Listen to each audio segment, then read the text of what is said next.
వచ్చే నెల 14 నుంచి కాణిపాకం బ్రహ్మోత్సవం ప్రారంభం అవుతుంది. సో వ్యవస్థ సరిగా ఉండాలి, భక్తుల కోసం సరిగా అన్ని ఏర్పాటు ఉండాలి.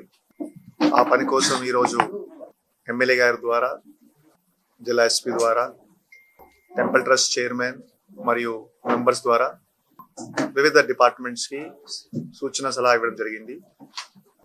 మనమందరూ కలిసి చర్చ చేశాము.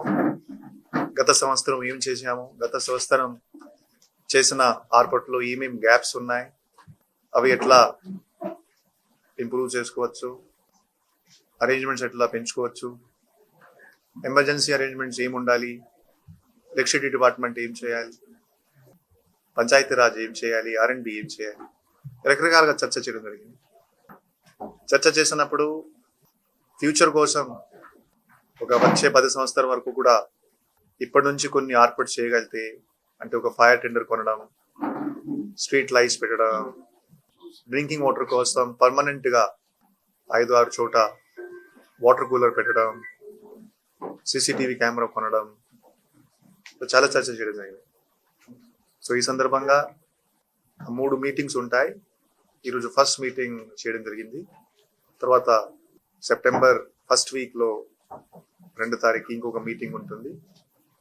కోఆర్డినేషన్ మీటింగ్ కూడా important departments, police, revenue, electricity department, fire వాళ్ళు కూడా చేస్తారు. So safety is the first priority.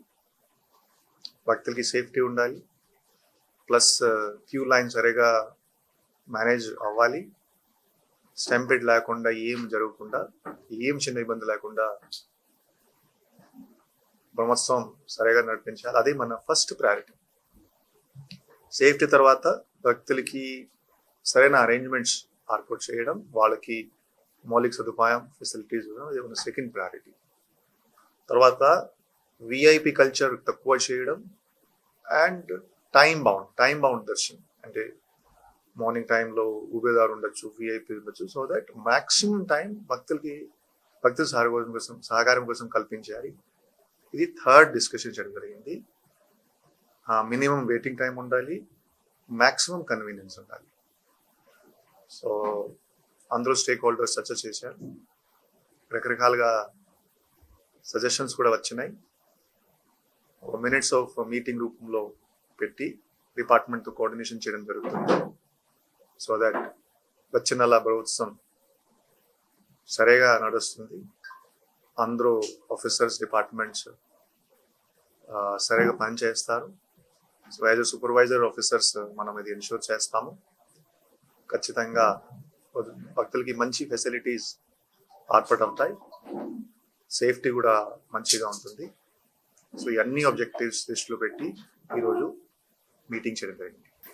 బ్రహ్మోత్సవాల ఏర్పాట్లు, నిర్వహణ మీద గౌరవ కలెక్టర్ గారితో, ఎస్పీ గారితో కలిసి దేవస్థానం యొక్క పాలక మండలి అధికారులు, వివిధ విభాగాధిపతులతో సమీక్షా సమావేశం నిర్వహించడం జరిగింది. ఈ సమీక్షకి ఈ టెంపుల్కు మాత్రమే ఉన్నటువంటి ప్రాధాన్యత దృష్ట్యా ఉభయదారుల సంఘం అధ్యక్షురాలు కూడా హాజరు కావడం జరిగింది. ఈ సమావేశంలో మహోత్సవాల నిర్వహణ విషయంలో ఏ రకమైనటువంటి లోటుపాట్లు ఉండకూడదన్నది మొదటి అంశంగా చర్చించడం జరిగింది. వచ్చిన ప్రతి భక్తుడికి సంతృప్తికరమైనటువంటి దర్శనం కల్పించడం, సౌకర్యవంతమైనటువంటి సౌకర్యం కల్పించడం, ఆకలితో వెనక్కి పంపకుండా వారికి అవసరమైనటువంటి అన్నపానీయములన్నీ కూడా కల్పించి పంపించడం అనేది ప్రధానంగా చర్చించడం జరిగింది.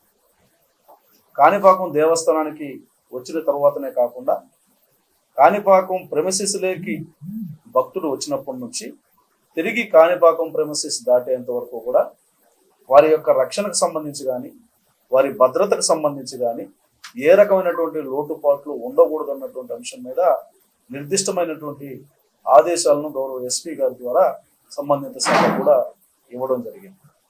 దానికి అవసరమైనటువంటి సీసీ కెమెరాల ఏర్పాటుకు సంబంధించి కానీ, రోడ్ల నిర్వహణకు సంబంధించి కానీ, విద్యుత్ సౌకర్యాలు కల్పించడం కానీ, ఏదైనా చీకటిగా ఉన్నటువంటి ప్రాంతాల్లో కొత్తగా విద్యుత్ పోల్లు ఏర్పాటు చేసి లైటింగ్ ఫెసిలిటీ కల్పించడం కానీ, వీటన్నిటి మీద కూడా ఏ రకమైనటువంటి లోపాలు లేకుండా అన్ని చర్యలు తీసుకోవాలని గౌరవ కలెక్టర్ గారు సంబంధిత అధికారులందరినీ కూడా ఆదేశించడం జరిగింది.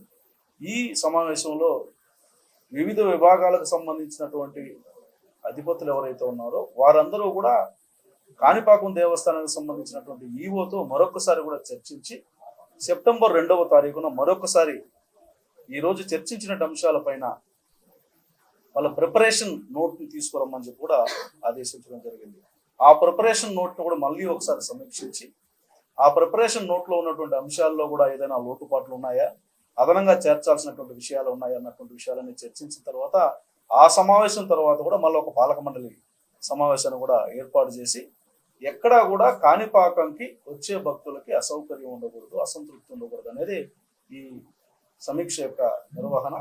నేను ఈ ప్రాంతానికి ప్రాతినిధ్యం వహిస్తున్నటువంటి ఒక ప్రజాప్రతినిధిగా నేను కోరుతున్నది, మీరు కాణిపాక వరసిద్ధి వినాయక స్వామి వారిని దర్శించడానికి రండి. ఎంతమంది అయినా రండి, ఎన్ని వేల మంది అయినా రండి. మీరు కాణిపాకం రావడానికి, కాణిపాకం చేరుకున్న తర్వాత దర్శనం పొందడానికి ఉన్న సౌకర్యాలను తెలుసుకోండి. దాని ప్రకారం మీరు ఇక్కడ ఉన్నటువంటి సౌకర్యాలను పొందండి. ఖచ్చితంగా మనకు అవసరమైనటువంటి సౌకర్యాలు కల్పించడానికి ఏ రకమైనటువంటి ఇబ్బంది లేదన్నటువంటి విషయాన్ని నేను స్పష్టంగా తెలియజేస్తున్నా. భక్తులు విరివిగా వచ్చి వరసిద్ధి వినాయక స్వామి వారిని దర్శించండి అని నేను భక్తులకు విజ్ఞప్తి చేస్తున్నా. పురాణ కాలం నుంచి మనం అందరం చెబుతూ ఉంటాం, ఇప్పుడు మనం కలియుగంలో ఉన్నాం. కృతయుగం నుంచి త్రేతాయుగం నుంచి మనం ఎప్పుడు చూసినా వినాయక స్వామి యొక్క ప్రాధాన్యత ప్రాశస్త్యం ఉంది. అందులో కాణిపాక వరసిద్ధి వినాయకుడు స్వయంభూ, అనేక మహిమలు కలిగినటువంటి ప్రాంతం ఇది. అనేక రకాల్లో అనేక రూపాల్లో ఇక్కడికి వచ్చినటువంటి భక్తులు ఆ మహిమలను పొంది ఉన్నారు.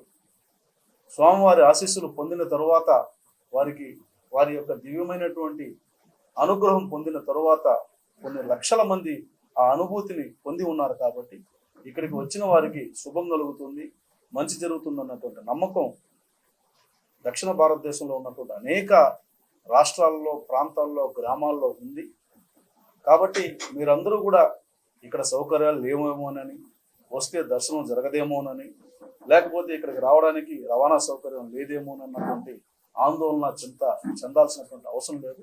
ఇక్కడికి వచ్చిన ప్రతి ఒక్కరికి సంతృప్తికరమైనటువంటి దర్శనం కలిగించడానికి అవసరమైన ఏర్పాట్లని మేము జిల్లా అధికార యంత్రాంగం, కాణిపాకం దేవస్థానం, ఎండోమెంట్ డిపార్ట్మెంటు, ప్రభుత్వం ద్వారా అన్నీ కల్పిస్తామని మీ అందరి ద్వారా ప్రజానీకానికి విజ్ఞప్తి చేస్తున్నా.